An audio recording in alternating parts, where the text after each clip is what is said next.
Nosso podcast de hoje, nós estamos em maio e todo mês de maio nós vamos trabalhar esse tema maternidade. E hoje nós estamos recebendo aqui mães que vão trazer um enfoque, dentro da realidade de cada uma. Então, o nosso propósito é debater a maternidade e seus desafios nos dias atuais. Como que elas têm enfrentado isso e quais são as ferramentas que elas podem deixar aqui para todos nós que temos netos, que temos filhos. Eu estou aqui com a Bruna Coimbra, minha filha, é a primogênita. Bruna trabalha com inteligência emocional ao lado do seu esposo, Ricardo Pianho. Eles têm o IEP, que é o Instituto de Inteligência Emocional Ricardo Pianho. E nós estamos aqui também com a Karina Cruz, que tem um trabalho lindo com mulheres. Ela faz um trabalho com Amigas da Fé. Ambas são mães. Ambas têm um casal. Karina tem o Rafael e a Isabela. Eu vou deixar que cada uma se apresente. E a Bruna tem o Lorenzo, de 5, e a Bela, de 4 meses. Acho que Bela está fazendo 5 meses. Segunda-feira, a Bela já faz 5 meses. E nós estamos aí com essas duas mãezinhas que têm muito a passar, tá, gente? Eu vou dizer um negócio para vocês. Quem vem de uma geração como a minha geração, nós nunca tivemos acesso a tanta inteligência emocional, né? Nosso acesso era a outra mentalidade.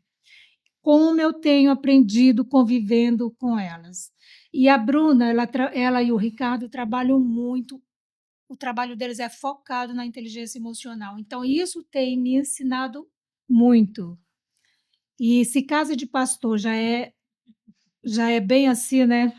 Agora, tu imagina, casa de pastor com um genro coach e a filha trabalhando também com inteligência emocional. Gente, é um aprendizado e uma elasticidade, sabe? Eu acredito que quem mais tem que ser elástico sou eu, que veio de uma outra geração que não conhece muito essa linguagem. Então, nós vamos ter que ir nos adaptando, não é verdade? Então, existe eu me lembro que a transição geracional, há uns anos atrás, há 2 décadas atrás, sempre teve desafios. Toda transição geracional sempre foi desafiadora. Porém, nós estamos vivendo um momento único da humanidade, que é um momento que a multiplicação da ciência é muito grande, a velocidade da informação muito grande. Com isso, nós temos muitas mentes, cada uma foi formada em uma realidade e está havendo um desencontro de entendimento muito grande. Então, e é esse o desafio. Quando o filho fala, a mãe não entende, a mãe fala, o filho não entende.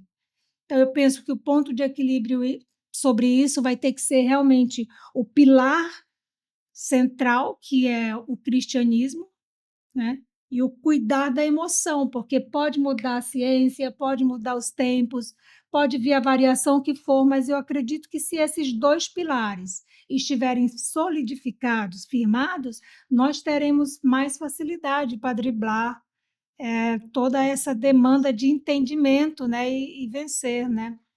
Então, o nosso podcast se dá hoje aqui sobre isso, né? E, para começar, eu vou pedir que cada uma se apresente e nós vamos estar falando sobre 3 pilares: espiritual, emocional e físico. Porque o material, ele é o resultado dos 3. Então, nós vamos abordar o espiritual, que é o primeiro, e o emocional e o físico. Dentro desses 3 pilares aí, eu vou fazendo as perguntas e elas vão nos ensinando aqui, né? Ensinando e aprendendo. Então, Bruna pode se apresentar, pode falar aí com o nosso público. Olá, olá. Primeiro quero parabenizar a senhora pelo podcast, por esse episódio, por esse passo aí no seu ministério. Estou muito feliz, muito honrada por estar aqui sendo né? Estamos no primeiro episódio desse projeto dela que Na semente. eu sempre estive lá ao lado e falava assim: mãe, a senhora tem tanto a falar, a senhora tem tanto a ensinar, onde a senhora residia, né, em Marabá. Falou assim: já deu, a senhora já contribuiu com a cidade, a senhora já contribuiu com a comunidade, mas o mundo precisa escutar a sua voz, né? O mundo precisa um pouco aí das suas palavras. E eu estou muito feliz. Parabéns, que Deus abençoe, que essa sua premissa, esse seu primeiro possa ser apenas a pontinha do iceberg aí do que está por vir, né, amiga? Que eu tenho certeza que vai ser transformador para muitas pessoas. Parabéns, estou muito Obrigada. feliz e orgulhosa. Obrigada. Tem Ah. grande participação nisso, né? Eu aproveito também, né, esse momento de honra, tia, para dizer que eu te honro. Eu honro a unção que a senhora carrega. E vocês vão me ver aqui, entre chamar de Marinês, entre chamar de tia, porque para quem não sabe, a pastora Marinês é uma das melhores amigas da minha mãe, né, que já é falecida há esse ano, 7 anos. E é alguém que me inspira muito, que eu honro, que tem me esticado. E assim como a Bruna falou, o mundo precisa ouvir a sua voz. Você precisa transbordar daquilo que você carrega. E Marabá realmente é o meu município, é minha cidade que eu amo, mas já estava pequeno para essa mulher. Então é muito bom poder fazer parte e realmente estar aqui, né, nessa primícia, no primeiro, e ver quando tudo está começando, porque eu tenho certeza que vai ser algo muito grandioso, que é onde Deus vai levantar, vai elevar a sua voz ainda. Olhos não viram, ouvidos não ouviram. E a gente vai, né, tá lá, ó, Isso mesmo. aplaudindo na primeira fila, com certeza. Eu recebo. Amém. Obrigada, obrigada. Amém. Realmente é profético, né? Vocês estarem aqui, né? A filha biológica e a filha espiritual. É lindo isso. Vamos embora, Bora. que vocês Bora. tem muita voz aí para pôr para fora. E você sabe, Tia, que você começou a falar uma coisa e algo e já veio aqui, isso que você falou sobre a geração, essa mudança, né, na geração. Te ouvindo falar, me veio uma frase que a minha mãe falava: eu nasci assim e eu cresci assim. A síndrome de Gabriela, que a gente chama. Síndrome de E Gabriela. realmente a nossa geração, eu percebo que não tem a síndrome de Gabriela que os nossos pais carregaram, porque vocês não tinham onde buscar. Não. Você nasceu e assim, você sair daquele padrão realmente de que você aprendeu com os seus pais, acho que era a exceção da exceção, né? Então, assim, você já é uma mulher à frente do seu tempo, porque você conseguiu se libertar desse padrão. Hoje, a nossa geração realmente é mais comum você ver isso, né?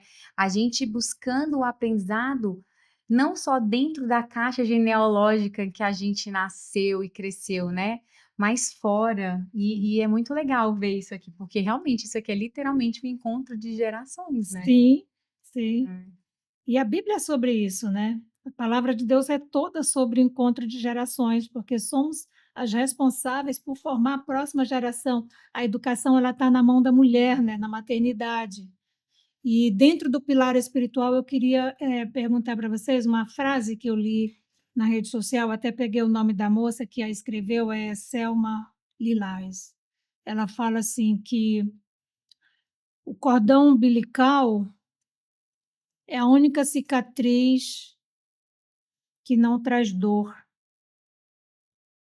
que ela lembra alguém que foi durante muitos meses junto com você, e depois houve um corte, não é? Eu achei isso muito interessante, eu nunca tinha pensado nesse aspecto da maternidade, né? Então, eu já trago esse desafio para a gente, dentro do pilar espiritual, já desenvolver essa questão de pensar sobre isso, né? Ela não brinca em serviço, né? Pensa numa mulher complexa e cheia de sabedoria, é ela. Cordão umbilical. É a única Corte cicatriz. do cordão umbilical é a única cicatriz que não causa dor. É. Eu tô aqui me perguntando, Eu espiritualmente falando, o que você entende sobre isso, amiga? joga para mim, né? Né? Ela é profunda. Eu acho assim, Começar assim, com essa reflexão, né? ao mesmo tempo, né? Não gera dor. Acho que não gera dor, depende. Talvez se eu perguntasse para minha mãe, essa coisa do cordão umbilical, ela não é só espiritual, né? A gente olhando o Sim, físico disso, sim, você tem. entender É. esse desligamento, né? Hoje, olhando espiritualmente, com a maturidade espiritual que eu tenho, quando eu olho para isso, eu consigo enxergar espiritualmente mesmo. Um corte espiritual que está me levando a uma evolução, né? Da espécie, a uma evolução espiritual, a uma outra maturidade espiritual, a realmente entender que o que passou foi até aqui. Então, quando eu tive o meu filho, Rafael e Isabela, que, né, vieram do meu ventre, a partir daquele momento que aquilo foi cortado, realmente é como se houvesse ali, espiritualmente falando, um desligamento, né, do que eu vivi. Mas e como é que é isso na prática? Porque, querendo ou não, a gente carrega uma herança espiritual, não Sim. carrega dos nossos Sim, é antepassados? isso que eu estava pensando. Porque talvez falar do Põe mais corte, próximo da sua boca. talvez falar do corte do cordão assim físico e, e espiritual, eu não consigo enxergar O esse corte. corte, sabe? Eu não consigo.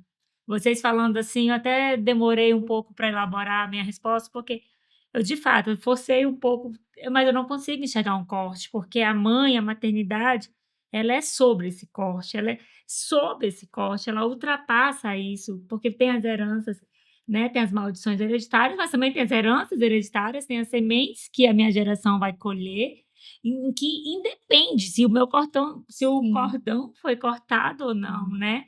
Ali de fato, que o vale para o bem vale para o mal. Então, quais sementes nós estamos deixando para nossa geração, para nossa descendência, para os meus netos? Porque eu não sei, eu não sou muito dessa mãe, acordou o cordão, cortou o Não cordão consigo umbilical, não sei o quê, eu não sou muito dessa. Porque a nossa responsabilidade é até o fim, né? Seja do meu ciclo de vida, dos meus filhos, é minha Só muda as responsabilidade. estações, né? Não é da minha babá, da babá, não é de avó, não é, é minha responsabilidade. Eu sou a mãe e isso eu vou prestar conta para mim, isso é muito sério e muito claro, porque eu tenho para quem prestar conta sobre essa maternidade, Eu sabe? vou jogar um pouco de luz sobre essa pergunta e vocês podem lembrar desse momento que vocês vivenciaram.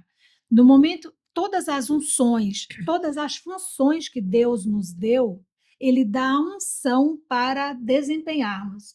Toda unção, toda função que Deus dá ao homem, Ele dá a unção para ele desempenhá-la. Então, você engravida e até o momento do parto, na hora do parto, você sente um sentimento que você nunca sentiu. Aí, a partir dali, você sente algo assim como se aquela pessoa que está nascendo, ela é posse sua, e você começa com aquele sentimento de posse e responsabilidade sobre aquele ser. É algo muito forte, todas nós já passamos por isso, mas até então, durante a gravidez, você ainda não tinha experimentado esse sentimento. Somente na hora que ele nasce, o sentimento aqui é ativado. Concorda comigo? Concordo. Vocês concordam comigo que nesse momento aí é como se o Senhor tocasse lá na unção e diz assim: agora você está capacitado para ser mãe do Lorenzo, para ser mãe da Bela, você está capacitada para ser mãe do Rafael, da Isabela. Eu concordo tanto que existe uma frase, né, que a gente ouve muito que é: quando nasce um filho, nasce Nasce uma uma mãe. mãe, Olha aí. Ninguém aprende a ser mãe até o momento de Sim. ser, Sim. né? É. Então, quando nasce o filho, nasce uma mãe. Concordo. Pois é, dentro desse pensamento que alguém não pode dizer assim, cortei o cordão, porque não dá para esquecer que de onde veio essa maternidade? Né? Porque nós sabemos, Elisete, uma amiga minha, fala muito assim: o homem faz sexo, mas quem dá filho é Deus.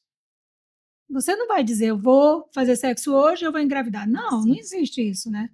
Então, nós temos absoluta certeza de que filho vem, assim como nós viemos, do céu, e para o céu voltaremos, né? Sim. Então, dentro dessa perspectiva, é que eu ativo essa frase no sentido de vocês trazerem esse pensamento, né? Viemos de onde? Do céu, ativou uma maternidade aqui, então, primeiro é o espiritual. Porque você não tem domínio sobre o filho que vem, né? Sim. Você não vai escrever o X lá como você quer ele, né? Roteiro, né? Então, ele vem, é Deus que dá, entende? É. A nós cabe pedir a sabedoria dos céus, né? para direcionar, mas Sim. realmente a Sim, para trabalhar capacidade essa de gerar unção, né? filhos são herança do Senhor, né? Sim. Uma recompensa que Ele nos dá. Então eu creio sim que é algo que vem dele, né? Sim. Então, como você descobriu o seu propósito como mãe sob a luz cristã? Como que você vê esse desafio hoje? Como enfrentar, desempenhar a maternidade olhando para o pilar espiritual? Como fundar isso na sua descendência? Para mim, isso é muito claro através do exemplo. De bate-pronto, para mim, assim, é o exemplo. Não adianta eu querer imprimir uma identidade cristã na família, no meu filho, sem um exemplo, sem ele ver o pai e a mãe exercendo esse cristianismo, e não dentro da igreja, eu falo, ir para a igreja bater ponto, não. É exercendo o cristianismo no dia a dia, no modo de falar dentro de casa, no modo de tratar o próximo, dentro de casa, fora de casa, a empatia com o próximo, preocupar como é que, né, estão as pessoas que nos cercam, como é que é exercido esse cristianismo no dia a dia. Então, para mim, e não abrir mão, né? Porque quando o Lourenço nasceu e quando a Bela nasceu, eu já era cristã. Então, eu já tenho os meus princípios cristãos formados e por eles que me guiam desde os meus 12 anos, os princípios cristãos que me guiam, não são regras dos homens. Então, isso não é negociado. Não é negociado através da cultura do Brasil, dos homens, não é negociado através da cultura de uma escola. Lá em casa, a gente segue por esse caminho, né? Sendo guiado por esses princípios e, querendo ou não, e se isso reflete na criança, porque a criança ele está vendo. Se eu for incongruente com isso, a minha educação ser incongruente com o princípio que eu sigo, ele vai ser o primeiro a dar um sinal, assim, mas como assim?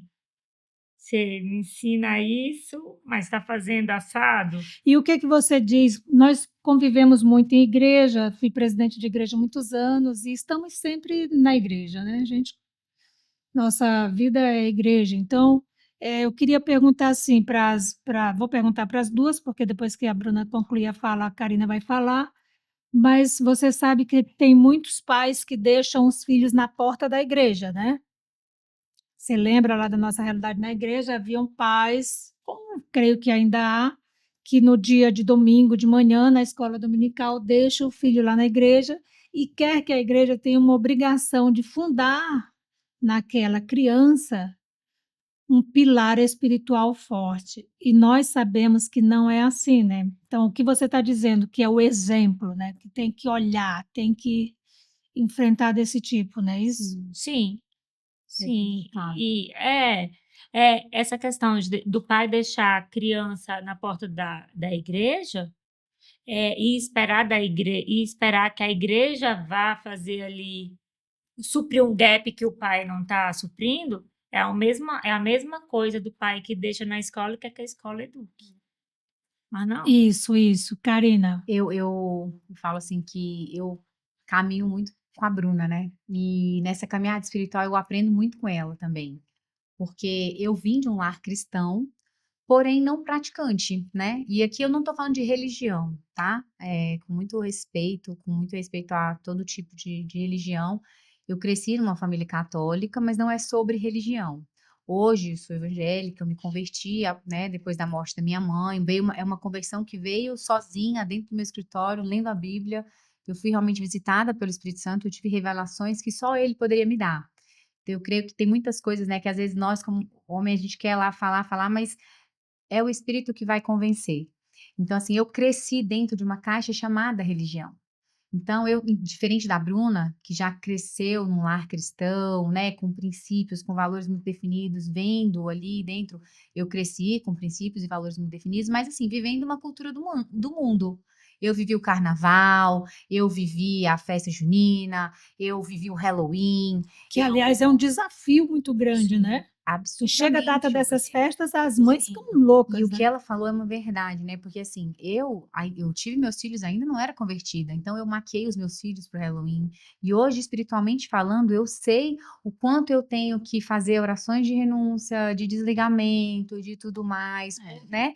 Porque não tinha o entendimento. E criar filhos hoje, nesse contexto, é realmente muito desafiador. Mas como ela falou, mais do que o que eu falo para os meus filhos, é como eles me veem viver. É o que eles veem dentro da nossa casa. As nossas ações gritam muito mais alto do que as nossas palavras. Então, o que eu falo sempre para eles assim, não adianta eu ser cristão da boca para fora. Ser cristão é ser pequeno Cristo. Filho, como Jesus agiria nessa situação? Como você acha que ele se alegraria? O que você acha que agrada o coração do pai? Então a gente traz muito essas reflexões, porque hoje eles já são 2 adolescentes, né? Mas eles cresceram no mundo até a gente se converter. Sim. Então trazer tudo isso, eu trago muito de forma reflexiva mesmo, trazendo eles para pensar, para falar assim, como você acha que Jesus agiria? Filho, você acha que isso alegra? Vamos lá, vamos pro Halloween, que às vezes é uma festa e eu tenho aprendido muito isso com a Bruna, né? Sobre esses princípios assim negociais. Amigo, como você vai deixar ir pro Halloween? Então eu chamo e eu falo, filho, é uma festa que é para os mortos, é uma celebração. Como você acha que é isso no mundo espiritual?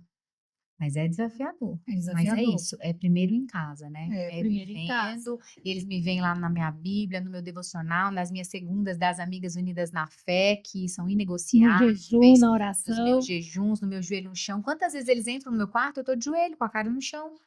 E eles já vêm, já respeitam, eles vão lá, eles entram, sabe? Eles sabem que a mãe tá ali orando. E quantas vezes na pandemia, eu entrei no quarto da minha filha e ela tava fazendo live lendo a Bíblia. Porque ela me via fazer isso todos os dias durante a pandemia. E aí o irmão chegava e falava, nossa, mas não tem ninguém te vendo. E aí eu falava assim, filha, não tem nenhum problema, porque Jesus está vendo você fazer A isso. atmosfera está vendo. Se uma pessoa ouvir o que você tem a dizer, se uma alma for alcançada, olhando para você, enxergando Jesus em você, já valeu a pena. Com certeza, com certeza. E qual foi o maior desafio espiritual que você já viveu como mãe? Eu acho que foi o recente com a Bela, né? Eu acho que foi quando eu descobri que eu estava grávida da Bela, né? Eu já descobri, eu já estava com 6, 7 semanas.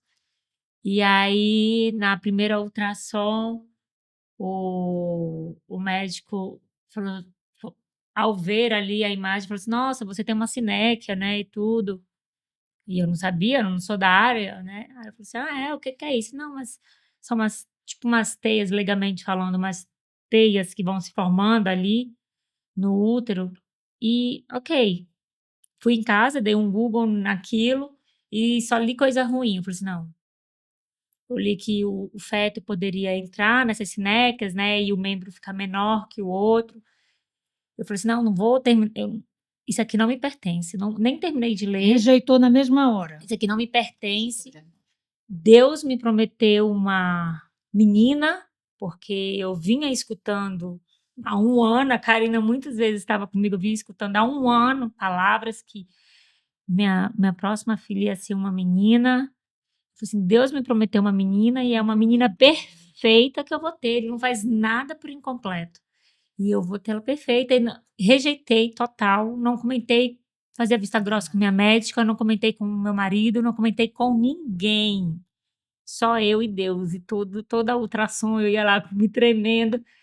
E eu falava assim: Deus, o Senhor me prometeu um filho perfeito, é um filho perfeito que o Senhor vai me dar. E aí, quando foi lá pelo 7º mês que o Ricardo foi comigo, a doutora Lu falou assim: nossa, viu aí, sua filha tá perfeita, ela tá desviando da sinéquia. Aí o Ricardo: o que é isso? Aí foi quando ele descobriu, e tá aí a Bela já com quase 5 meses, perfeita, linda, gostosa. Então, esse, acho que foi meu momento na maternidade. Mas, assim, que foi só eu e Deus. E eu acho incrível, assim, esse desafio que a Bruna viveu, eu só fui saber à véspera do parto. E aí eu pergunto assim, como que ela, né? A Bruna já tinha acabado de passar um trauma que ela tinha perdido É. o Luca, né? Foi. Perdeu o Luca acho que com 3 meses, né? É isso. E aí veio Bela e ela enfrentou esse diagnóstico, porém ela não compartilhou comigo. Eu acho que eu pensaria assim, eu vou já recorrer à minha mãe, pastor, orar muito, vou recorrer logo a ela, mas Recorrer ao frente. ela recorreu ao silêncio dela, né? Ela negou aquele diagnóstico, ela rejeitou o diagnóstico e mergulhou em Deus, porque foi um susto quando eu soube, né? Aí ela disse, não, eu não lhe falei porque você poderia, né, ficar muito... Mas sabe que durante todo esse processo vinha aquela voz, né? Você não vai contar para as pessoas, porque as outras orações podem te ajudar. Uau. Você já foi salvo com a oração de outras pessoas. E eu Essa falei, é sua, né? aí Sim, vinha chega aquela presente. voz, né? Aí, Eu ó. falei assim, pai, me perdoa se for o senhor que estiver falando, mas eu rejeito, não vou dar força para isso não me pertence, ela é perfeita e o senhor vai me dar ela perfeita nos meus braços. E assim foi, graças a Deus. Gente, é um grande desafio, muito legal esse testemunho dela, né? Sinéquia, não sei se você já passou por isso, mas eu nem sabia o que era, né? Também É não. uma teia que quando o bebê toca, o membro dele que tocar fica- para de É crescer. que fica engatado, assim, parece, Fica né? Que eu nem li muito, porque envolto, isso né, não, na teia sem poder eu fazer rejeitei, força. isso não me E pertencia, mas é você, algo assim. Karina, qual foi o seu maior desafio espiritual com suas crias? Olha, eu ouvindo ela contar, eu fiquei aqui tentando puxar na minha memória. Com as crianças, espiritual, eu não tive assim, sabe, nada. Eu acho que o meu maior desafio espiritual com a maternidade é realmente mantê-los hoje nos princípios, naquilo que eu creio, sabe? Que nós cremos como família. E já vivi algumas situações assim que com a minha filha, então, sabe, de colocar mesmo a fé, de coisas que aconteceram que a gente olhava e falava assim, não, só Deus pode ter feito isso. Tanto que ano passado eu fiz uma conferência em Alphaville, foram 350 mulheres presencialmente, conferência Amigas Unidas na Fé, e a Isabela, ela ministrou na conferência. Ela quis falar. E ela falou sobre um milagre que ela havia vivido com Deus, né? Foi uma experiência dela numa viagem, enfim. Então, hoje eu vejo assim, eu vivo com eles pequenos milagres, sabe? Em algumas situações que para nós já são pequenos, né? Talvez aos olhos dos outros, mas que representam assim realmente como se, olha, Deus falando com você, filho, olha como ele se faz presente, olha como ele atende às orações, olha como ele nos ouve, né? Mesmo às vezes parecendo uma coisa tão boba para os outros. Então eu tenho vivido com eles situações diversas assim que mostram o quanto Deus ele é presente na nossa vida. Eu acho que não tenho assim nada muito. O meu maior desafio espiritual foi meu, sozinha, eu com Deus mesmo, na morte da minha mãe, essa coisa do questionar a minha fé, do me perguntar muito. Agora, com as crianças, eu acho que já é uma consequência do meu relacionamento com Deus. Eu tenho vivido, sabe? Isso, isso. E essa questão, sempre as pessoas trazem perguntas, né? E uma pergunta recorrente que ocorre é que as mãezinhas, assim, na idade delas e mais novas, me perguntam o que fazer para garantir, como se a gente pudesse ter domínio sobre alguma coisa, né? Mas como nós humanos sempre queremos ter certeza de que algo está no controle, né? Como fazer para ter certeza de que os filhos vão trilhar um caminho seguro? E a minha resposta, depois de muitos anos, é só uma: se preocupe com a sua saúde espiritual e funda o mais profundo que você conseguir. Como assim? Seu relacionamento diário com Deus, sem mentiras, sem enganos, né? Não tem trancas nas gavetas, nas portas, né, do seu eu, porque você tem que viver realmente uma vida de verdade com o Senhor para poder deixar o legado, que aí ninguém rouba. Pode vir guerra, pode vir terremoto, pode vir o que for, ninguém vai roubar o legado que Deus garante, né? Que ele, como Deus geracional, a maior apresentação de Deus é Deus geracional. Deus de Abraão, de Isaac e de Jacó. As pessoas veem as obras, né? As grandes obras e querem entender, querem olhar, olham para aquilo e falam assim: uau, como é que você fez tudo isso? Mas o fundamento ninguém vê. Isso, Porque quando um prédio lindo, você olha aqueles grandes prédios, né, arranha-céus, e você fala: uau, que coisa linda. Mas enquanto estava lá na fundação, colocando o alicerce, o ferro, a Sim. estrutura, né? A gente vê as grandes árvores, mas as raízes Profundas. profundas, aquilo ninguém vê. Ninguém vê. E eu acredito É. que sim, é o que nós construímos em secreto, Secreto. é que vai sustentar Sim. isso que o mundo vê, né? Sim, sim. Então, você tá vendo, é lindo, mas mais lindo ainda é o que ninguém viu, O né? que ninguém viu. Só Deus viu. Eu acho que vocês falando, eu concordo também, mas talvez um grande dilema que a juventude hoje pode sofrer é o efeito instantâneo, né? Que eles querem. Qual é a receita? Quais são os 3 passos aí para o filho dar certo? Quais são os 3 passos aí para o 5 casamento dar dicas. certo? Não, É. cara, me dá uma dica aí para ter um casamento feliz. Não, amiga, não é dica, não são passos, não são Todo 3 dia. passos, é todo dia Todo cavar ali a intimidade com Deus, né? Ser certa nos seus princípios, não negociar o inegociável, né? Cuidando de nós mesmos. Sim. Então, nós já passamos o pilar espiritual e agora eu queria falar um pouco sobre um tema super polêmico, que é a gestão da emoção, né? Como que dentro do lar nós sabemos que o nosso comportamento ele é gerado por uma questão dos pensamentos, sentimentos e ação, né?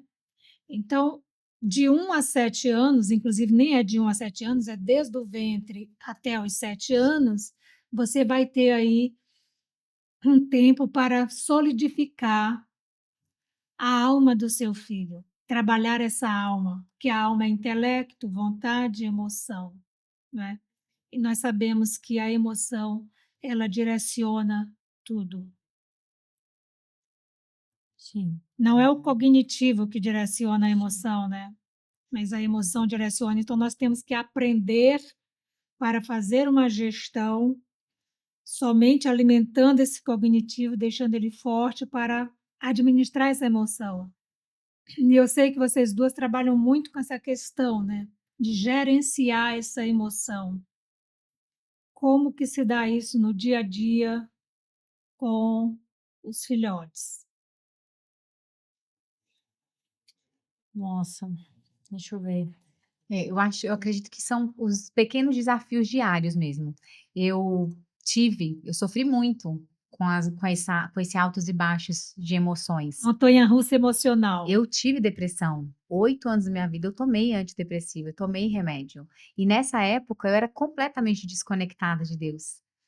E quando eu comecei a fazer a gestão das minhas emoções, a trabalhar esse equilíbrio emocional, como eu consegui enxergar melhor outros pilares, sabe? Enxergar aquilo que estava faltando e perceber que, meu Deus do céu, eu não tinha um relacionamento com Deus. Eu achava que tinha, eu achava que eu era super íntima, eu era aquela pessoa que eu rezava, né? No horário eu rezava, porque eu repetia orações, dormindo. Eu dormia no meio das orações. E hoje, quando eu olho para trás, eu penso assim: que relacionamento é esse? Que você está conversando com alguém e você dorme no meio. Esse era o meu relacionamento com Deus. Então, quando eu olho para trás, eu vejo o quanto as minhas emoções perturbadas, desconectadas, me impediam de acessar até o meu espiritual. E foi quando eu comecei a trabalhar as minhas emoções, o meu espiritual veio junto, né? E quantas pessoas a gente vê na igreja todo domingo, achando que estão com um pilar espiritual super forte, mas 5 minutos você conversa e vê que a pessoa é uma surtada, doente, precisando de ajuda e não consegue perceber, porque ela acha que, e não é, né? Nós somos seres sistêmicos. A gente precisa olhar sim para o pilar. Nós somos, como eu aprendi com a minha discipuladora, espírito, alma e corpo, né? Nós somos seres tricotômicos, não é isso? Isso. Então eu preciso olhar para tudo isso. E com as crianças, quando eu olho para eles, hoje o que eu vejo de adolescentes se matando porque porque sofreu um cancelamento na internet ou porque a namorada terminou. Crianças que não estão acostumadas com os nãos, com o fracasso, Então, em casa, nós fazemos muita questão de frustrar, sim, as emoções dos nossos filhos. Eles têm que ser frustrados, eles têm que aprender a lidar com frustrações, né? Porque não é só. É um conjunto. É um ajuste diário, né? Um Diário. direcionamento diário. Hoje eu vejo mães que, meu Deus, não pode dar um não pro filho. Tem medo, tem dedos. A escola, eu vejo muitas vezes, eles vêm reclamar alguma coisa cheio de dedos. Por quê? Porque eles devem estar acostumados com pais que não admitem olhar para as falhas dos filhos. Então eles vêm às vezes falar alguma coisa assim, tudo, olha, porque veja bem, meu marido é o primeiro fala assim, olha, pode falar, o que que foi? O que que aconteceu? Não tenha pudor de falar. A gente teve um acontecimento com o meu enteado, né, de 26 anos. Ligaram uma vez da escola, uns anos atrás, aí, olha, escuta, por acaso ele tem um Apple Watch? Na época que surgiu o Apple Watch. E o Thiago fez assim, tem, porque ele, não, porque olha, veja bem, nós suspeitamos. Ele falou assim, olha, por acaso você suspeita que ele estava colando com o Apple Watch? Porque se for isso, pode ir lá e dar 0. E pode escrever lá, que é com a anuência do pai. Pode dar o 0 com a anuência do pai.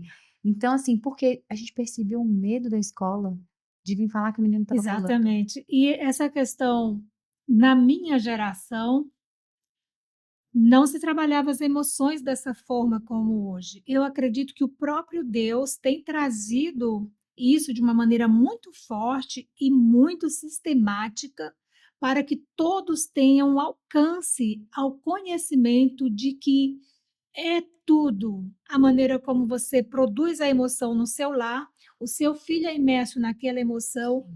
Então, do que você está falando, Marinês? Eu estou falando da ambiência emocional que você promove, permite e oferece no seu lar. Então, nós não tínhamos acesso a isso. Nós não tínhamos. Então, o máximo que você poderia ter, na época eu não era cristã, mas eu acredito que muitos tinham assim, ok? De tudo que deve guardar, Provérbios 4, guarde o seu coração. Então, por aí ia, né? Já ia por um lado de um legalismo, que é você ler a palavra, mas não discernir. Então, você começa a ter padrões de comportamento que abafa a emoção, mas que não trata. Então, acaba que ninguém sabe lidar com aquilo. E numa casa, assim como numa igreja, porque a igreja é o retrato, né, de uma família, nós temos que ter essa ambiência. Hoje eu tenho profundo conhecimento disso, ministro nessa área, que é a emoção produzida no lar vai formar o caráter, né? Então, aquela frase que eu tenho usado muito esse mês de maio, né? No ventre a vida é gerada, no colo o caráter é formado e nos joelhos damos destino para nossos filhos, né? Então, eu queria exatamente isso, né? Eu vejo e eu morro de rir quando eu vou falar, gente, casa de coach dedicada. Casa de coach é parada, gente. Ô, Tia, Jesus foi o maior coach que já existiu. Ai, Jesus amado, não pode falar nada, tem que ter uma maneira certa de falar, gente, é parada, eu estou me adaptando, viu? Amém. Mas e aí, Amém. como é que você vê isso, Bruna, essa questão nos primeiros anos, a importância? Eu vejo que você tem se dedicado muito nesses 7 primeiros anos do Lorenzo. E aí eu vejo você contando lá, falta tanto tempo para fechar os 7 anos. Mas eu acho que, de mulher aqui, né, falando para mulher, para mãe especificamente, essa questão da gestão emocional tem um fator importantíssimo. Primeiro é nós termos vulnerabilidade e humildade, que precisamos ter a gestão emocional. Sim, reconhecer, Temos né? que ter a humildade, falar assim, caramba, eu não sei como é que uma olhada errada do meu marido eu me desequilibro, uma crítica do meu marido eu me desequilibro. Não, amiga, então vamos ter vulnerabilidade, humildade, reconhecer, sabe, fincar ali nosso joelho, pedir para Deus, né, nos jogar a luz onde precisamos mudar. Hoje em dia vivemos numa época muito privilegiada por ter muito acessos, né, muita informação que muda a nossa vida. Então, é esse preço, aquilo que a gente estava falando mais cedo. Qual é a receita? A receita é querer pagar o preço, né? Se deixar mudar. De ser vulnerável nas mãos de Deus, porque quanto mais que a gente se torna vulnerável nas mãos de Deus, Ele vai mostrando, vai jogando luz. Ah, vamos abrir essa gavetinha aqui, joga a luz, faz aquela faxina. Você está pronta? Vamos ir para um nível mais profundo, vamos abrir essa próxima gaveta.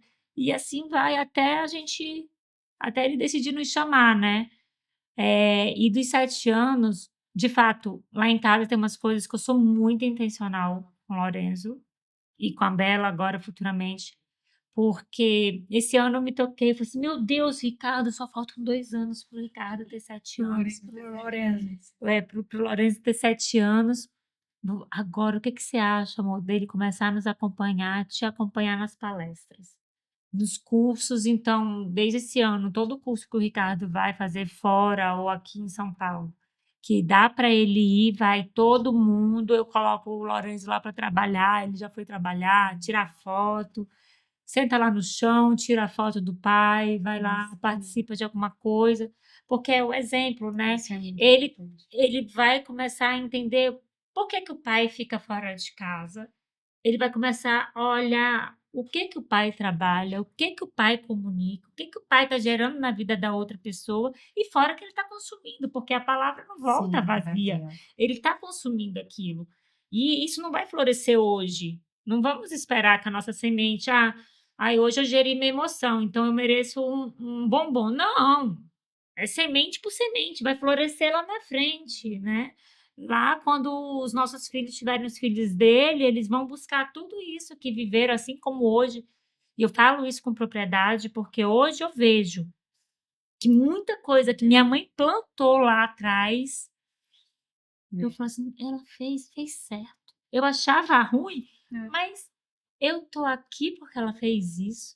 Eu lembro que com 12 anos ela me levava para as convenções lá da Por Donep. isso que eu carrego, viu, a Isabela, para todo lado.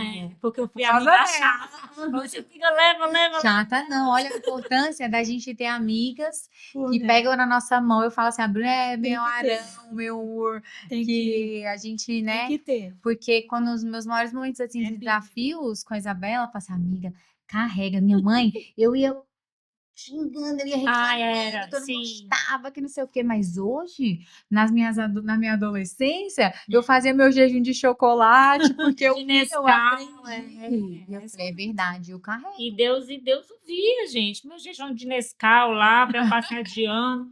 Mas é isso. E assim, desde nova, eu fui travando um relacionamento com o pai. Eu fui entendendo que Deus era o meu pai, porque como minha mãe era divorciou muito cedo do meu pai. E quando ela me apresentou Deus, ela já me apresentou em forma de um pai. Eu não sei nem, foi muito lindo isso. E ela me deu um anel escrito Jesus. Lembra, mãe?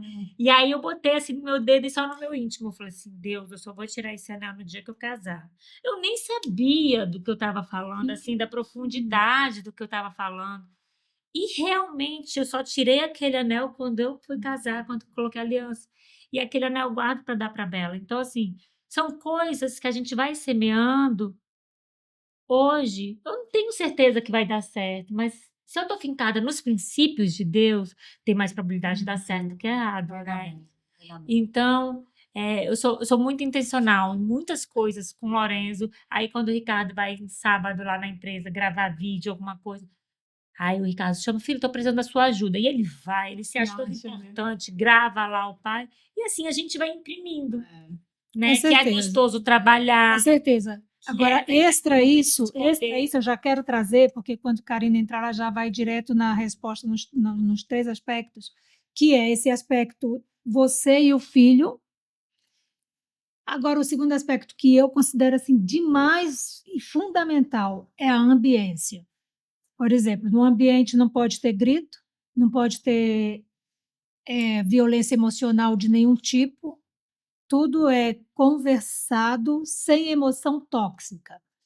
Então, o que é uma emoção tóxica? É você colocar uma energia ruim na sua voz, é você trazer um sentimento ruim para a sua voz, para o momento de repreender o filho, de ensinar, ou até de conversar com o marido, conversar com as pessoas que estão dentro do seu lar.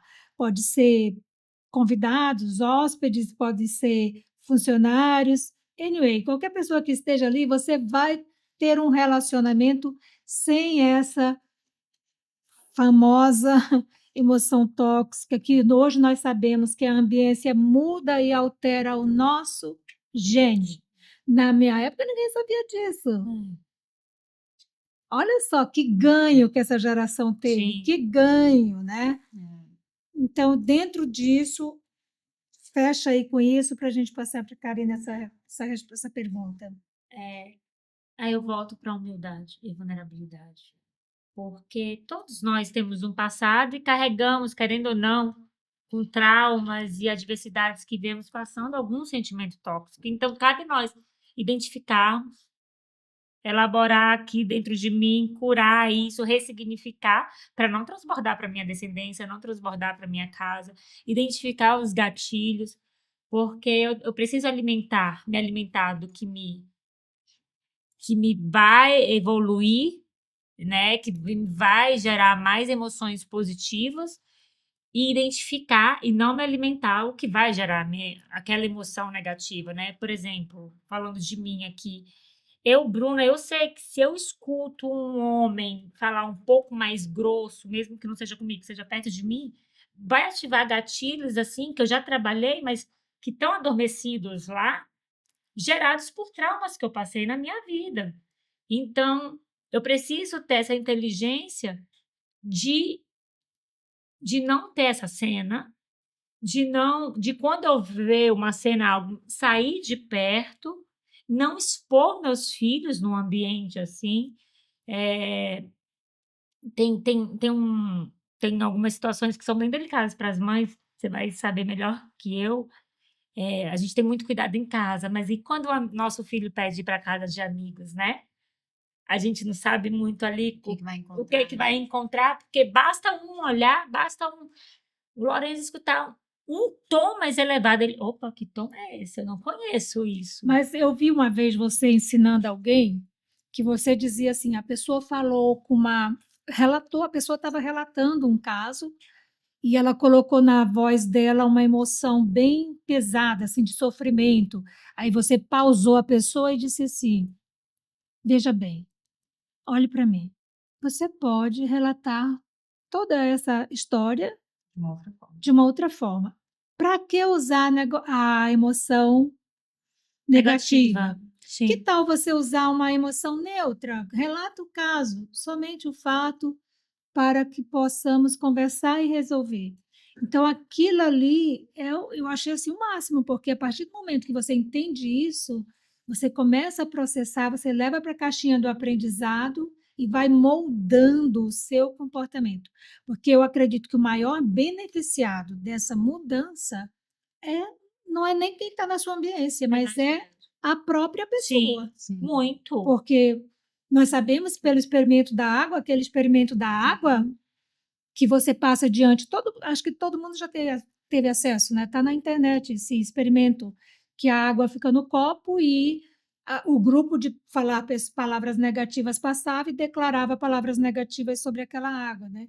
Então, aquela água, ela foi congelada, fotografada e ela apresentava ficou turva, ficou escura, né?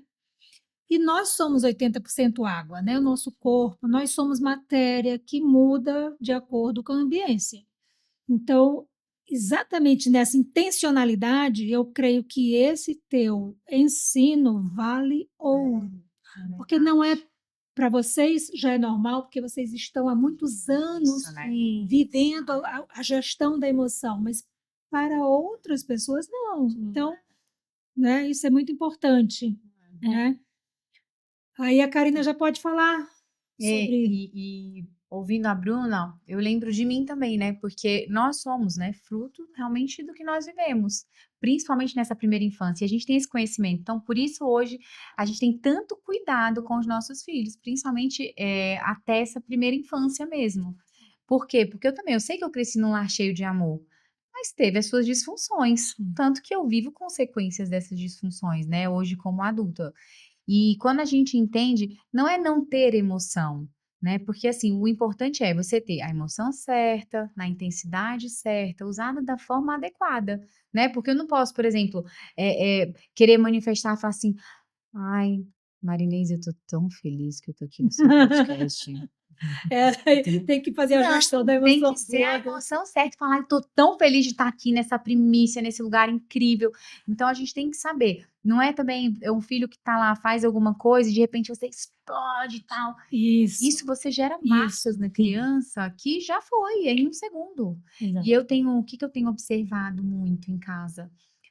Mais vale um lar em paz, tá? Eles querem uma mãe em paz, uma mãe feliz, uma mãe equilibrada. Você pode não ter todo o dinheiro, você pode não ter toda, mas ter um lar equilibrado, sabe? Um lar com harmonia, com paz, com princípios, ver os pais se relacionando bem, você ter um tempo com os seus filhos. Eles vão crescer com as emoções, sabe? Porque às vezes eu vejo crianças assim tão disfuncionais, aí você olha para o lar, você olha para os pais, você fala, não tinha como essa criança ser diferente, né? E à medida que a gente vai aprendendo ter esse controle emocional, a respirar fundo antes de explodir, por quê? Porque nós entendemos que é isso, uma emoção errada, desproporcional, pá, é uma crença que você já gerou na criança. Sim. Ou isso ao longo do tempo, repetidamente. Então, a gente está ali todos os dias declarando sobre quem eles são, fazendo, olha, agradece hoje como foi e tal. Isso tudo também vai gerando neles, né? Crenças. A gente já vai ensinando desde sempre, né? A agradecer, a ter esse. Eu acho que é isso, quando eles vêm, né? A gente também sabendo controlar. E sempre falando isso, né? Tia? 90% é 10% é o que me acontece. 90 é o que eu faço com o que me acontece, é o significado que eu dou para isso, né? Então, quando a Bruna traz isso, eu vejo muito isso. 10% foi ali o que me aconteceu. Agora, o significado que eu vou dar para isso, a mulher vir falar, né, da emoção e dar aquele. Não, calma, isso aí foi 10%. Agora, 90 é como você vai olhar para essa situação, o que você vai fazer com ela. Onde está a nossa ótica, né? Sempre mudar um pouquinho, sair da ótica do Ser o tóxico observador, ali. né? Se é um caso de terceiro, né? A gente tiver a oportunidade de direcionar. Não, vamos aqui mudar um pouquinho a ótica, ó, 5 graus para cá. Você consegue ter uma ótica melhor do que. E sair desse sentimento, sair desse vício Emoção aí. tóxica, né? Exato. Sim, e sobre os gritos, objetivamente, os gritos na criança. Só quero uma disfunção que isso promove na criança. Nossa, gente, coitada. Ó, o sentimento de rejeição. Essa criança ela vai falar assim: meu Deus, não sou amada. Sim. Eu não sou amada, ele não me ama. O que eu fiz de errado? É autocobrança, né? Depois pode vir uma Rejeição cobrança muito forte. excessiva. E ainda Por aí. tem a questão mais forte, que talvez seja até mais forte, é o poder da voz, né? O poder da voz. Trazendo isso hoje para os conhecimentos que hoje a gente tem, 1 Coríntios 14:10 diz que toda voz tem uma profunda significação. Quando a gente vai trabalhar os sons, a gente sabe que tanto a voz como o som dos instrumentos, eles quebram e eles constroem.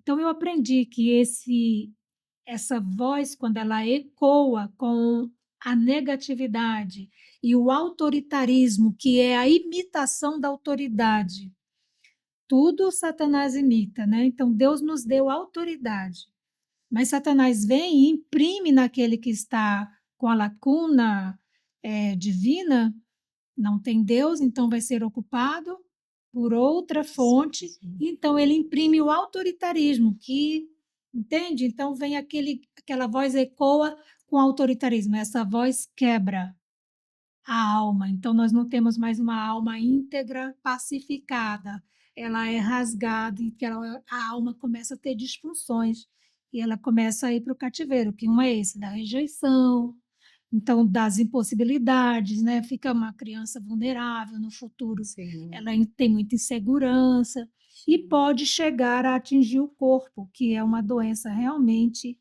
no corpo, né? Nós sabemos muito disso, né? Então, e esses dias eu estava em um local, e não vou dizer qual era o local para não dizer de onde é, e eu ouvi uns gritos E eu parei assim, assustada, e era uma mãe que gritava com os 2 filhos. E ela dizia: "Vocês fazem daqui um inferno". E ela gritava muito, ela estava bem abalada, né, e as crianças choravam, e eu fiquei realmente muito comovida com aquilo, né.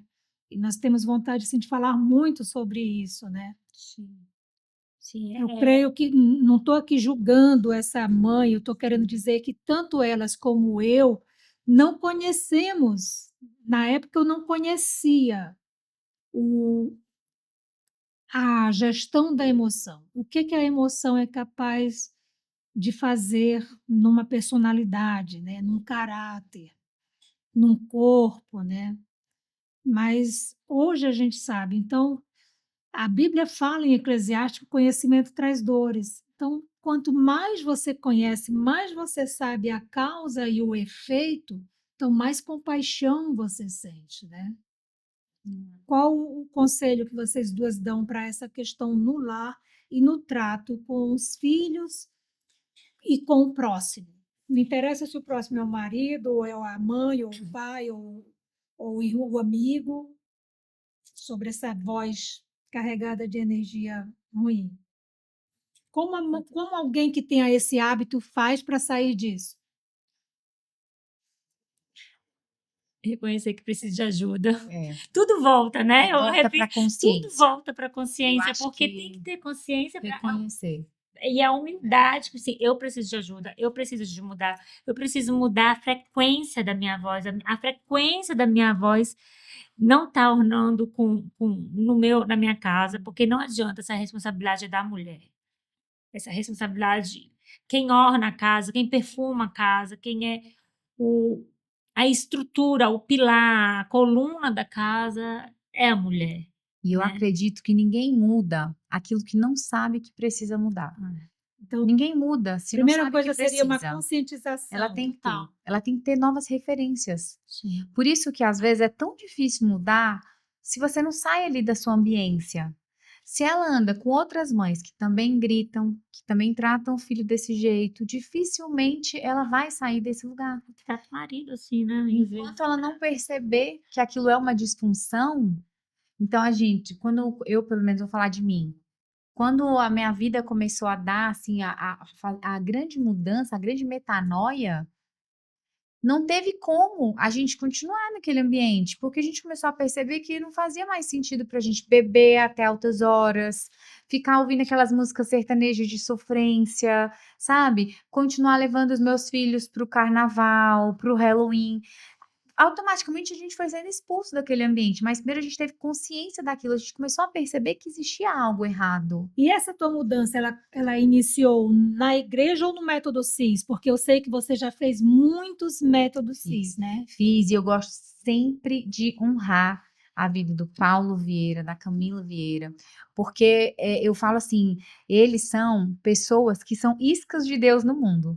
Eles são iscas, porque eles falam de inteligência emocional, mas no fundo, é uma base Eles te levam pro- judaico-cristã total. Você vai no método CIS e a nossa revelação começou lá, porque a gente foi buscando o quê? A gestão das emoções. Uma vida disfuncional, desequilibrada, e depressão, não dormia, Rivotril e tal.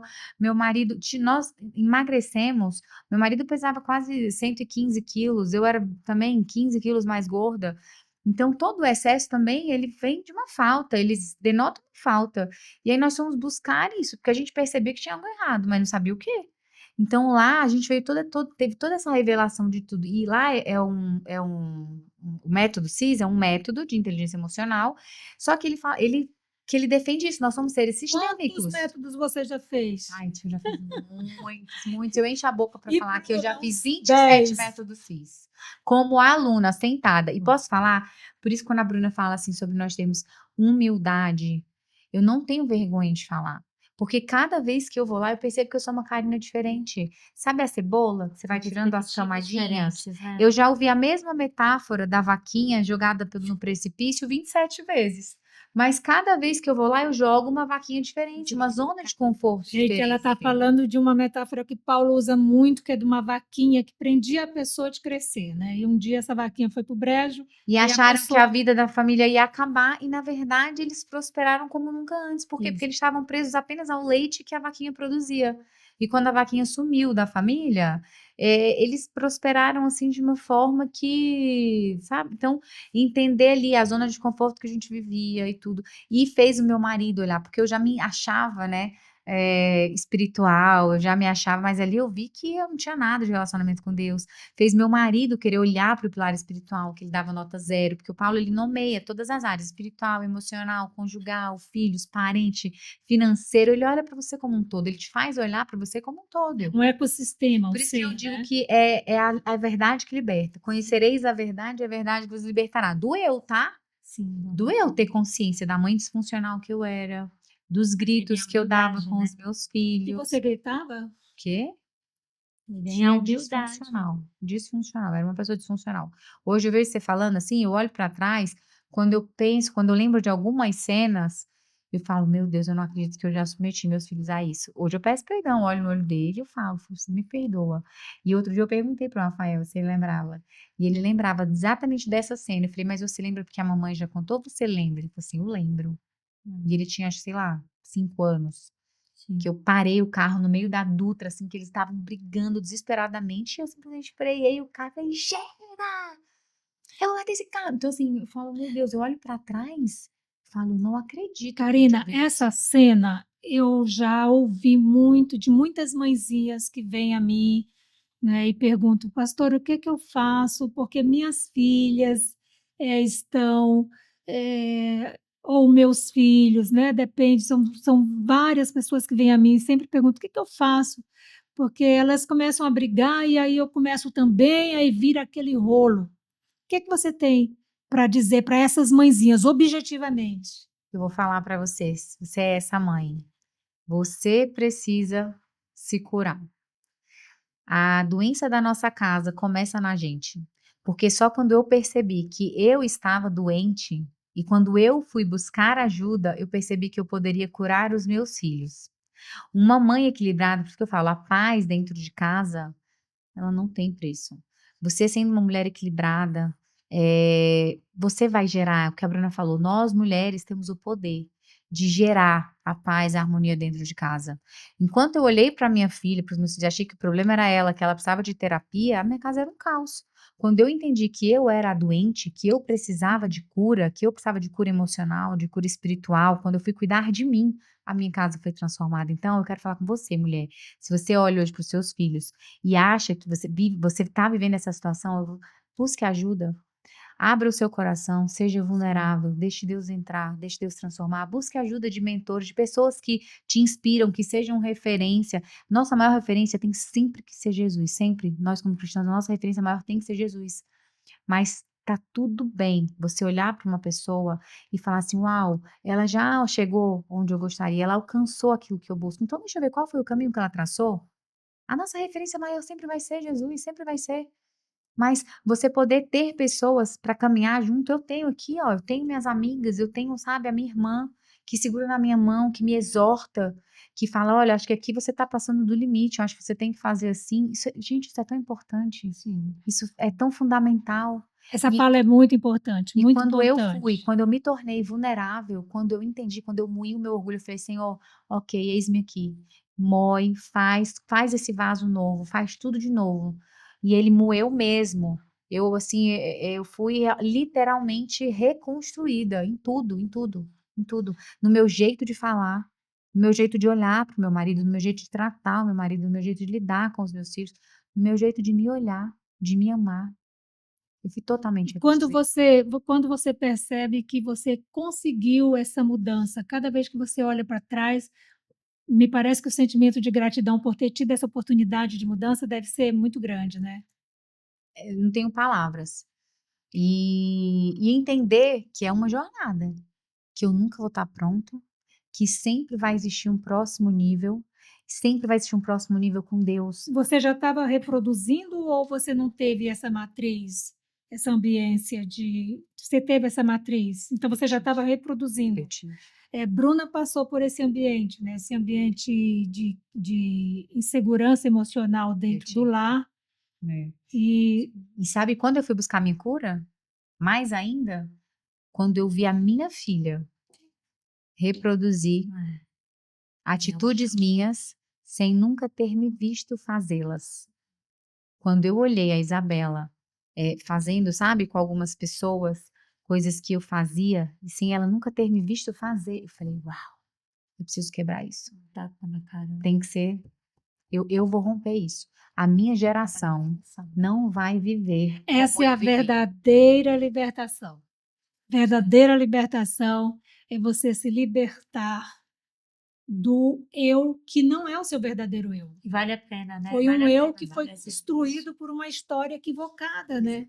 E que vale a pena passar essa história limpo. Talvez você que esteja nos ouvindo diga assim: ah, eu já tenho tanta idade, meus filhos já estão adultos, querida. Sempre há tempo. E eu acho Não vai, não deixa, não passa para a eternidade sem fazer esse upgrade. Você vai e ter uma talvez libertação maravilhosa. mais do que um upgrade, eu acho que a mulher, né, dar esses passos para trás, reconhecer que errou e se submeter ao processo, mas olhar para os filhos, reconhecer cada erro Cada e pedir excesso. perdão é libertador É.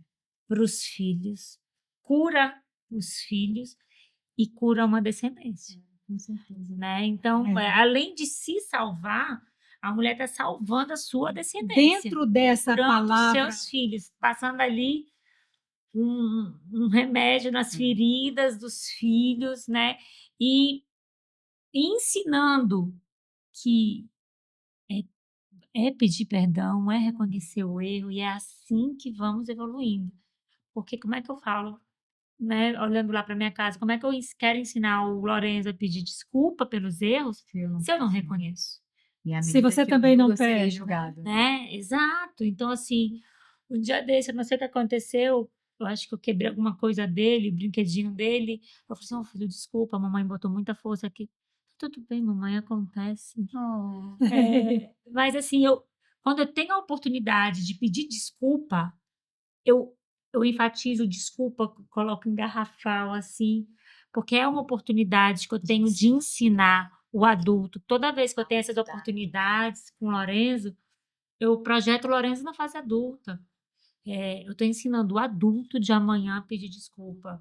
Eu estou ensinando o adulto de amanhã a não negociar princípios quando tem alguma situação que ele não vai por conta dos nossos choques de princípio. Eu falei, você não vai para a escola, que é carnaval, e ele já entende, por isso, por isso, por isso.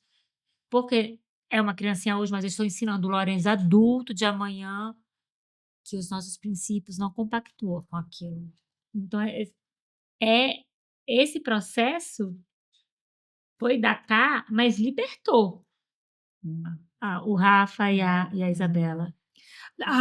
Paulo tem um versículo que se encaixa perfeitamente nessa questão que a gente está falando, que é que a mulher, uma vez restaurada, ela restaura todo o lar. Então, ela tem que buscar o primeiro remédio para si. Lembra da história do avião? A máscara primeiro é para você? Eu sempre pensava, mas por que a máscara não é primeiro para criança? Primeiro é para você, adulto. Então, quando você muda, tudo muda ao seu redor. Paulo insistia muito na renovação do nosso entendimento, e toda a teologia paulina é a que eu mais prego, porque é muito fácil pregar o Antigo Testamento, mas nós temos que pregar e viver o novo, né, onde fala da transformação radical. Transformação radical. E Paulo tem um verso que ele ensina a Timóteo, em 1 Timóteo, no capítulo 2, no verso 15, que ele diz assim: todavia, a mulher será preservada através de sua missão de mãe, se ela permanecer em fé, amor e santificação, vírgula, com equilíbrio. Esse verso é incrível, porque ele está colocando que a fé, o amor, a santificação que a mãe deve viver dentro do lar com seus filhos tem que ser em equilíbrio. Então, esse equilíbrio, porque Jesus Jesus é o mesmo ontem, hoje e sempre. Então, ele é o equilíbrio, né, a maior fonte de equilíbrio. E nós vemos dentro do nosso mundo, né, o mundo cristão, a gente vê muito desequilíbrio, né? Que é uma aparência, mas sem ter uma essência, é um legalismo, né? E é querer formatar os filhos. Agora essa última semana se falou muito sobre aquele adolescente que está pregando de uma forma estranha, né? Que se intitula um profeta, e estava todo mundo falando do garoto. O que me ocorreu a respeito disso? Eu disse, não me admira o garoto. Os pais. O que eu quero saber é por que ninguém fala para os protótipos, para os modelos que estão nos altares, fazendo com que as crianças reproduzam isso. Porque ele copiou esse modelo. Sim. Ele não tirou da mente dele, ele modelou, porque nós, enquanto homens, nós modelamos sempre alguém, algum padrão. Então, esse jovem que está sendo atacado, que está sendo criticado, que foi proibido agora de ir para os altares, ele certamente modelou adulto.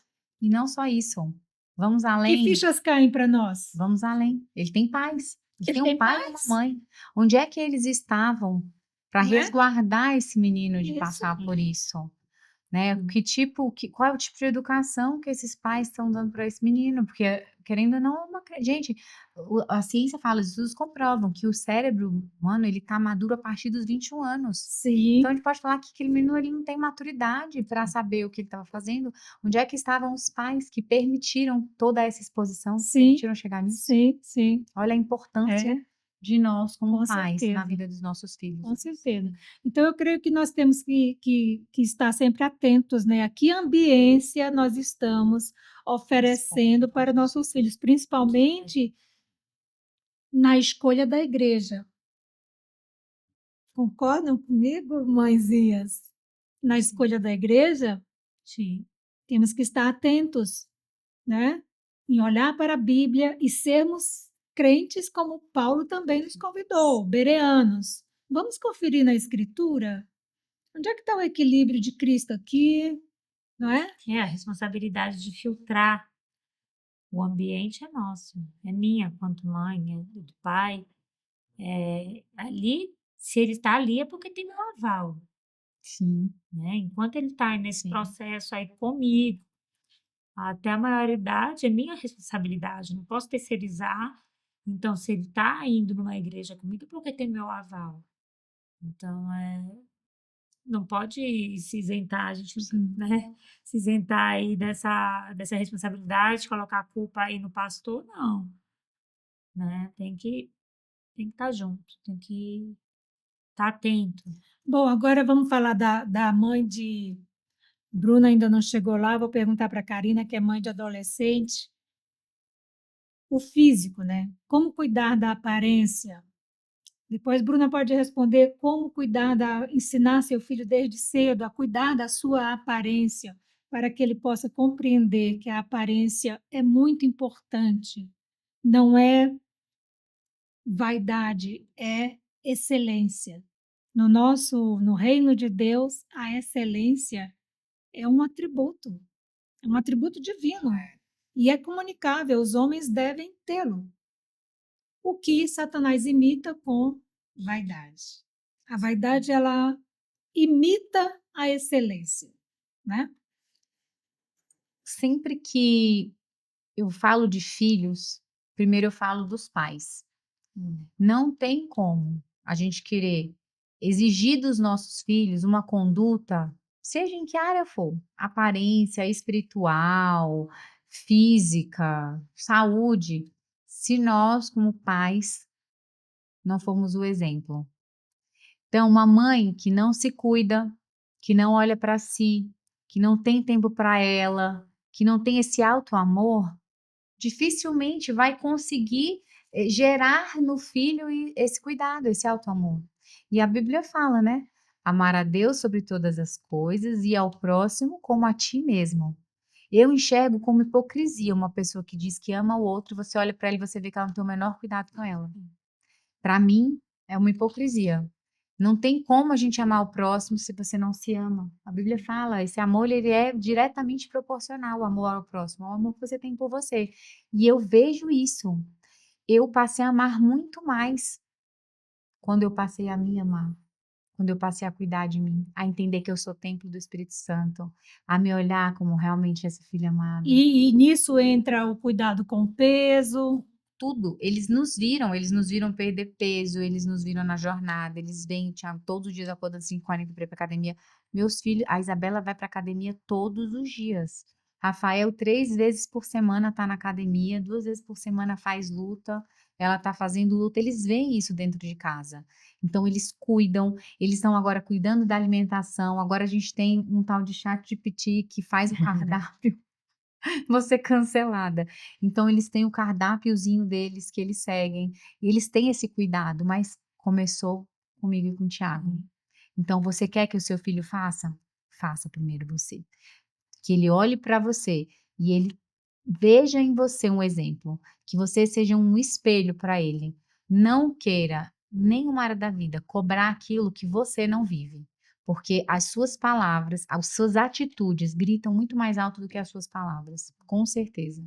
E esse fato do pai querer cobrar do filho que não vive gera revolta no filho, Sim, né? incongruência. Incongruência, porque na fase adolescente aí que vai gerar revolta mesmo. E depois aquele filho vai ficar ríspido com o pai não vai entender, mas é a incongruência do que ele fala com o comportamento e do que ele espera ali do filho. E espiritualmente falando, a gente também traz essa clareza para eles. Nós somos templo do Espírito Santo. Como é que você cuida da casa de Deus? Como é que você cuida do templo? O que que você tem feito? O que que você tem se alimentado? Você fala assim, você tem uma Ferrari. Se você começa a colocar um combustível adulterado, pode ser o motor de maior potência. Uma hora ele vai parar. Do que vocês estão se alimentando? E outra, eu vejo muita mãe falando assim, ai, mas come muito doce, ah, mas come, tá bom, mas quem que compra? Sim. Quem que faz a compra do mercado? Quem que abastece o armário? Quem é que compra a bolacha recheada? Né? Então, assim, ele vai comer o que tem em casa, e os meus filhos sempre foram assim, eles sempre comeram o que tinha em casa. Se eu não compro bolacha recheada, na minha casa não tem bolacha recheada, eles não vão comer. Nós já vamos partindo já para a reta final, dentro desse tema ainda, né? Vamos sobre os hábitos alimentares e sobre o hábito que ele atinge as 3 esferas, né? Espiritual, emocional e físico, que é a mesa. A mesa ela atinge a tricotomia do homem, né? Vocês têm o hábito da mesa em casa? Vocês são mulheres de mesa, de colocar mesa, café da manhã, almoço, jantar? Como é que isso impacta na vida, né, do homem, na tricotomia do homem? Eu comecei a embutir isso na vida do Lorenzo na introdução alimentar. Na introdução alimentar, eu conheci um método em que a criança, eu não paro de almoçar ou não dou comida para o meu bebê antes da família, não. Ele come junto comigo no momento que eu estou comendo, ele está comendo do jeitinho dele, o pai está comendo o mesmo alimento da mesa. Tá? O mesmo alimento que eu estou comendo está no pratinho dele e está no prato do pai. E isso trouxe, hoje, olhando para trás, eu vejo, fora os benefícios alimentares, mas a nossa comunhão, né? A gente ali, eu consegui imprimir, desde a introdução, essa importância da mesa, da alimentação, do hábito da conversa, da comunhão. Aí hoje eu chego em casa, o Lô está esperando a gente para jantar, ou então ele sabe que eu vou chegar mais tarde, ele espera o pai para jantar e janta comigo, com o pai, com quem chegar ali, ele conseguir esperar. Mas dificilmente ele vai comer sozinho. Que ele senta na mesa, tem o lugar lá do pai, espera, e todo mundo come. Na minha casa é um pouco diferente, porque eu não tenho o privilégio de fazer todas as refeições. Nós não fazemos todas as refeições juntos. Meus filhos almoçam na escola, né? Eles têm escola americana, então eles já chegam em casa 4 horas. E às vezes tem um horário para dormir. Então nem sempre a gente consegue esperar o Thiago para jantar. Mas tem uma refeição que é inegociável, que é o café da manhã. Justamente pelo entendimento espiritual da mesa. Então, todos os dias, a mesa do café da manhã é posta com a melhor louça, com o melhor guardanapo, com o melhor copo, com a melhor xícara, porque isso também foi algo que eu aprendi na dor. Quando eu fui desfazer a casa da minha mãe, tava lá todos os melhores pratos, os melhores copos, coisa que eu nunca Todas as tinha visto. porcelanas guardadas. Todas. E eu falei assim: não, peraí. O momento da mesa é tão precioso, é um momento de cura. Quantas vezes a gente viu Jesus sentado à mesa, né, com seus discípulos, em momentos de milagre, em momentos tão importantes. Então, a partir do momento que eu entendi a importância da mesa, eu instituí o café da manhã. Eu falei, ok, não vamos conseguir fazer, mas aqui a gente conseguiu, a gente vai fazer. E outra, meus filhos não têm o hábito de tomar café, tá? Eles não tomam café, eles não comem, mas eles Sim. tentam todos os dias. E é esse momento que a gente olha no olho, a gente quer saber como é que tá, como é que foi na escola, o que que eles têm para contar, e eles se abrem. E a gente tem esse momento de olho no olho. E a mesa é posta, eles sentam com o prato, com tudo na frente deles, mesmo não comendo. Porque às vezes, tia, as pessoas querem uma desculpinha para não montar uma mesa, ou para falar que não dá, ou para falar, não, meu filho não come, então vai, cada um come de qualquer jeito, e corre, pega uma coisa e sai correndo, né? E estão perdendo, eu acho que isso tão precioso que Sim, é. com certeza. E a gente não tem essa desculpa. Eu poderia ter milhares de desculpas. Meu marido não almoça em casa, meu marido não janta em casa, meus filhos não tomam café, para que que eu... Mas todos os dias a mesa é pelo entendimento exatamente do que a senhora está falando, dessa cura que a mesa traz, esse momento de comunhão. E eu ia falar isso exatamente, você falou que durante a mesa, a mulher ela tem a oportunidade de olhar ali os olhos do filho e perceber se vai tudo bem. Porque o Espírito Santo nos fala, ali na mesa é revelado, às vezes um olhar baixo, um ombro caído, ou às A vezes imagem do corpo, né? a comunicação não verbal, ou às vezes a alimentação ali do filho não foi como está de costume. A mãe pesca, a mãe fala assim, opa, tem alguma coisa aqui. Então, a gente precisa estar ligado nisso, né? Eu tenho lá em casa sempre o Ricardo leva o Lô para a escola e eu, na maioria das vezes, busco. E eu quero manter esse buscar na escola o máximo que eu conseguir, porque também é um outro momento. A Muito gente consegue importante. pescar ali como ele veio, qual é o sentimento que ele está trazendo do dia, como é que ele está saindo, né? Como é que foi ali na escola, que acontece muitas coisas, principalmente nessa fase, né?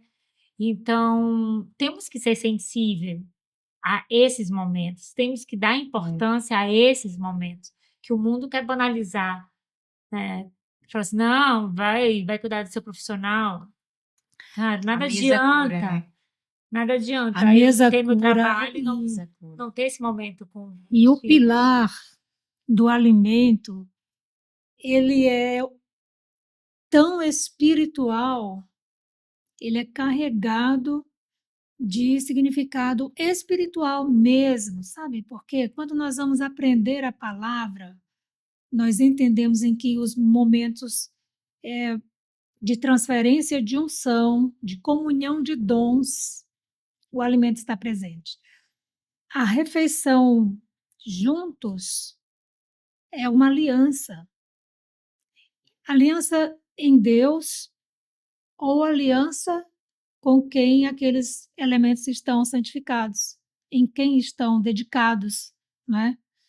Então, em momentos da Bíblia, nós vamos ver Elias, no seu momento de maior dor, Deus envia a Elias um alimento físico, uma mesa posta para Elias sobre a pedra, né? E ali Elias come, desmaia, e Deus envia de novo, Elias come de novo. Então eu vejo o poder que Deus quantifica no alimento que ele serve. E ali Elias caminhou 40 dias na força daquele alimento, no amor que Deus botou ali e disse, ei, você importa para mim, você não vai ficar aí à míngua não, porque eu estou te vendo. Então esse importar, né, de estar à mesa, é o momento da provisão. E na mesa você vê a provisão nos 3 pontos: espiritual, emocional e física. Quando Paulo fala aos Romanos, ele diz assim, no capítulo 1, ele diz assim: eu quero ir ter convosco porque eu quero comunicar os dons. Então, quando nós estamos juntos, olho a olho, porque Paulo não queria por carta, ele queria olhar. Esse momento é a transferência da unção, é a comunicação dos dons. O seu dom comunica com o meu dom, o seu dom comunica com o meu comunica com o de vocês. E juntos nós servimos ao corpo de Cristo, que é a nossa intenção aqui nesse momento. Né? Quando Pedro falhou com seu, não vou nem dizer com seu mestre, mas com seu amigo, negando, como é que Jesus espera Pedro? Um peixinho assado na brasa. Jesus prepara uma refeição para Pedro. E ele vai esperar Pedro chegar e dizer assim: agora eu vou servir você com amor. E eu imagino que Jesus quantificou ali aquele peixe no amor, né?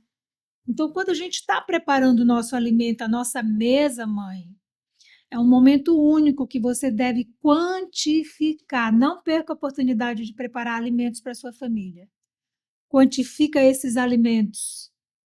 Enquanto está preparando, ora, vai colocando amor, vai colocando tudo de bom que Deus nos deu, não é? Alegria.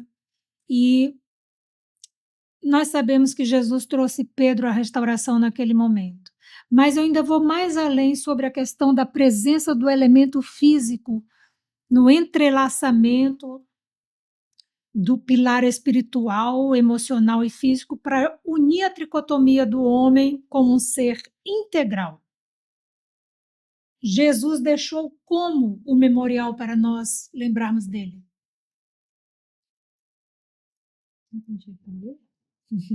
Jesus deixou um memorial, né?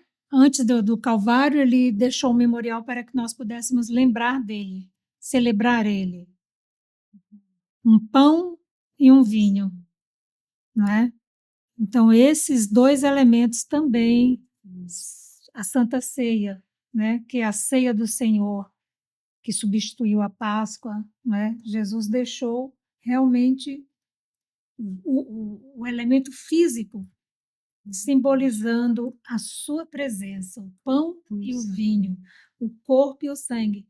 Então, nós temos todas as armas na nossa mão, sabe?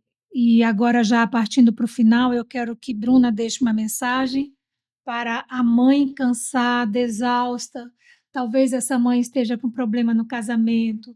Talvez essa mãe não esteja com problema no casamento, esteja vivendo dias muito felizes, mas ela sente um vazio, sente insegurança.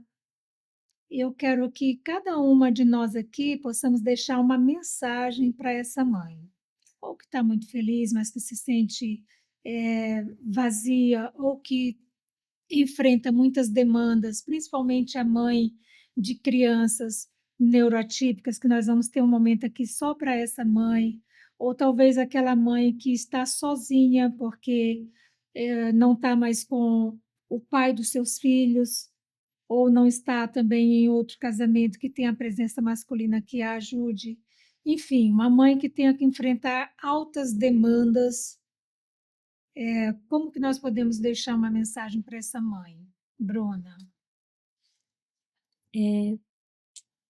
Quero te encorajar, mãe, e dizer que vale a pena entregar todas essas demandas que a pastora falou nas mãos de Deus.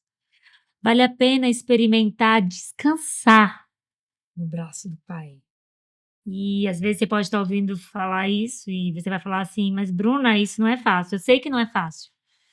E por isso que eu estou falando que vale a pena você aprender a descansar no braço do Pai. Entender que Ele que vai te guiar para você sair dessa. Então, quero te encorajar a mergulhar no seu processo com muita humildade e com muita vulnerabilidade na presença de Deus, que Ele vai te ensinar a descansar nos braços dele.